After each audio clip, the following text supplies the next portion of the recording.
Hanya yang ini, jangan tanya. Ada yang launching ini Bapak? Ya, alhamdulillah saya rasa perjalanan daripada transformasi BUMN sebagai kementerian terus kita dorong, di mana tadi saya sampaikan tidak hanya memastikan sebagai tentu organisasi atau korporasi yang sehat yang bisa memberikan fiskal kepada negara baik pajak baik dividen, tetapi juga memastikan menjadi agent of change, ya, jadi sebuah agen pembangunan tentu yang tepat sasaran. Dan yang terakhir juga bagaimana memastikan people's economy, jadi perlindungan kepada tentu yang lemah, ya, di mana kita juga terus mendorong yang namanya UMKM. Nah, lalu turunannya apa? Ya kembali, yayasan juga kita dorong transformasinya. Kalau dulu yayasan itu kita bentuk, kita fokus karena situasi COVID, ya, kita bersama-sama waktu itu dengan Menteri PUPR kita membangun atau memperbaiki, sebenarnya bukan membangun, Wisma Atlet waktu Asian Games dijadikan rumah sakit awal, ya, darurat untuk COVID waktu itu, ya, belasan ribu bisa ditampung saat itu. Lalu juga bersama yayasan waktu itu kita mendorong pembagian vaksin, ya. Kita juga menerima pendanaan dari private sector, swasta, untuk memberi alat-alat yang dibutuhkan waktu itu. Tapi itu kan sudah lalu. Masa kita yayasan terjebak dengan situasi yang sulit yang pernah kita lakukan. Kita mesti moving forward. Nah, disitulah saya coba melakukan nih yayasan mau kemana. Ya, terima kasih saya ketemu Temasek Foundation waktu itu bulan Oktober kalau tidak salah tanggal 5. Saya diterima di Singapura, saya lalu berdiskusi dengan sahabat saya, Mr. Bunyong, bagaimana ini yayasan ini bisa lebih efektif dan tepat. Lalu diskusi terjadi, beliau juga datang ke saya, ketemu, saya mengirim tim untuk belajar. Nah, akhirnya kita putuskan, ya, bersama Pak Safwan yang pimpinan yayasan, oke, kayaknya kita harus menjadi solusi masa depan. Ya, masa lalu COVID ini sudah, sekarang masa depan. Apa sih isu masa depan? Kalau kita lihat, ya, salah satunya hijau, alam. Ya, jangan sampai kita menjadi negara maju tetapi alam kita rusak. Ya, banyak sekali makanan tersisa. Ya, banyak sekali pemborosan yang terjadi yang akhirnya recovery kepada alam kita sendiri telat. Ya, sampah plastik di mana-mana. Nah, kita coba berpikir yang kita bisa. Ya, kita bukan berarti ingin menanggulangi semua. Karena itu salah satunya bersama yayasan ini kita fokus bagaimana bisa sustainability buat tadi untuk hijau yang kita coba di sini. Yang kedua tentu yang tidak kalah pentingnya bagaimana juga pembangunan manusia. Lagu kebangsaan kita selalu bicara, ya, bagaimana kita membangun sebuah bangsa tidak hanya dari tentu fisiknya, tetapi non fisiknya, manusianya. Nah, disitulah kenapa kita coba melihat kesehatan untuk ibu dan anak, ya, menjadi salah satu tolak ukur yang kita coba nanti. Insya Allah Agustus ini kita coba membuat percontohan untuk PAUD, ya, PAUD, tetapi di lokasi terjadinya kesenjangan yang tinggi antara kaya dan miskin. Nah, kita cari titiknya. Nah, itu sebuah modeling project supaya bagaimana kita kembali menginjak bumi, ya, bisa melayani masyarakat dengan baik. Tadi dengan isu-isu salah satunya kesehatan ibu dan anak.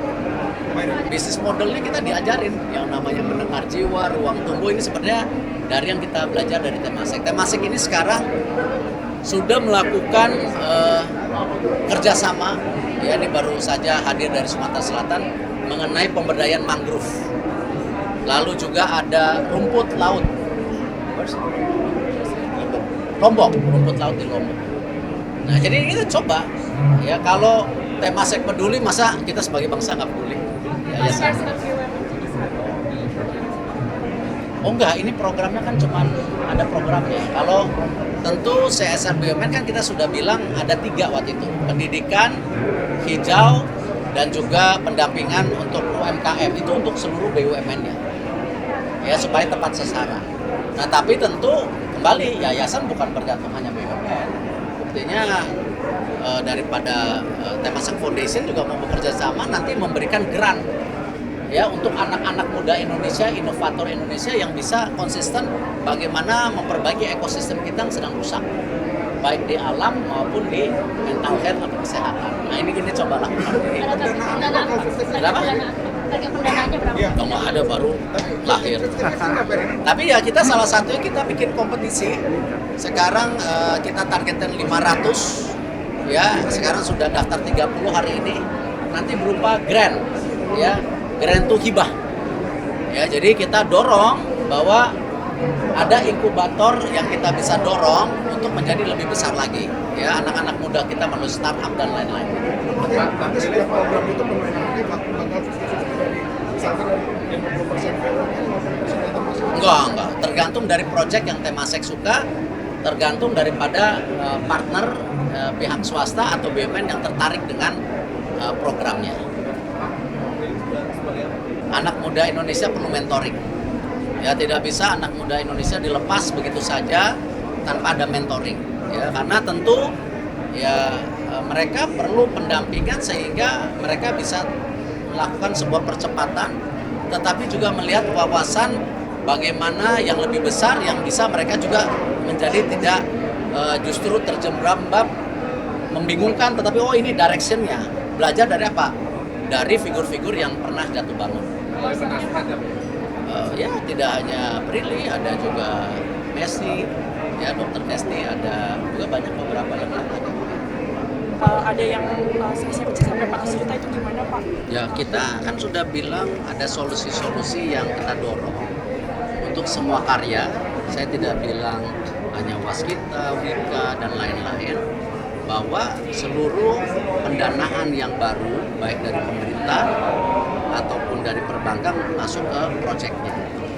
Nah, tetapi kalau untuk masing-masing proyek itu ada hal yang baik dan tidak baik, tentu kita mesti lihat. Dan tentu yang paling tahu tentu dari Waskita sendiri. Gitu. Tapi paling nggak solusi strateginya sudah jalan, dan itu yang kita pastikan pendanaan tidak langsung ke korporasi tapi ke proyek. Saya udah berulang-ulang waktu itu sampaikan. Tetapi tentu kalau ada kasus penyelewangan lagi ya kita pastikan, tapi saya rasa tidak, karena di rute yang baru. Cash flow-nya tergantung masing-masing karya, saya tidak tahu secara detail. Mungkin ditanyakan kepada direksi dan komisaris. Itu kan fungsinya direksi komisaris mestinya lebih detail dari saya. Sama kan bersama BPK kita sudah lakukan koordinasi dengan pihak kejaksaan. Ya kasus fraud ya korupsi kita tangkap gitu. Tetapi bagaimana Indofarmanya sendiri harus kita bisa kelola dengan baik, ya kita harus lakukan penyelamatan, termasuk tentu hutang vendor dengan macam-macam yang kita harus selesaikan. Lalu apa itu penyelamatannya Pak? Banyak strategi-strategi yang kita bisa lakukan. Ya kan begini, kalau masalah oknum kan bisa terjadi dimanapun, ya. Kalau dibilang BUMN tidak mempelajari, justru BUMN yang nemuin.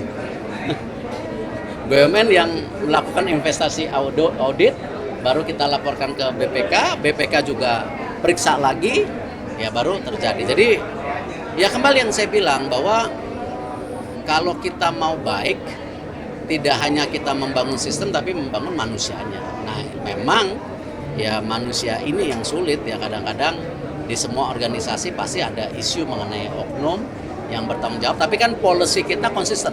Setiap ada kasus korupsi ya kita laporkan dengan pihak terkait, ya kita kerjasama dengan kejaksaan, ya bahkan KPK sendiri kan kita friendly, di mana kita melakukan banyak isu-isu pencegahan kepada KPK. Memang saya belum ketemu KPK lagi, nanti saya akan minta waktu ya kepada KPK untuk bagaimana kita terus memperbaiki daripada situasi-situasi yang tentu tadi ada kasus koruptif untuk para oknum itu. Kalau dari BUMN utang menurunnya ini berapa? Oh, saya nggak ini. Itu kan masing-masing BUMN. Ya. Ada target penurunannya nggak Bang? Pada kasus ini sebenarnya restruknya ini berhasil nggak sih? Soalnya sampai sekarang per kuartal Ada di root ya? Itu panggil di root ya? Itu Itu di root ya? arahannya seperti apa? Oh sama, kalau kita kan sudah berhasil melakukan restrukturisasi. Nah, cuman apakah dalam perjalanannya ada situasi yang kurang baik, ya silahkan tanya direksinya, ada direksinya. Restrukturisasi awal berhasil loh, ya. Ya cukup ya. BUMN punya pabrik Mer, nggak usah, Mer. Makasih, Mer. BUMN yang disuntik itu karena penugasan. Ada juga restrukturisasi.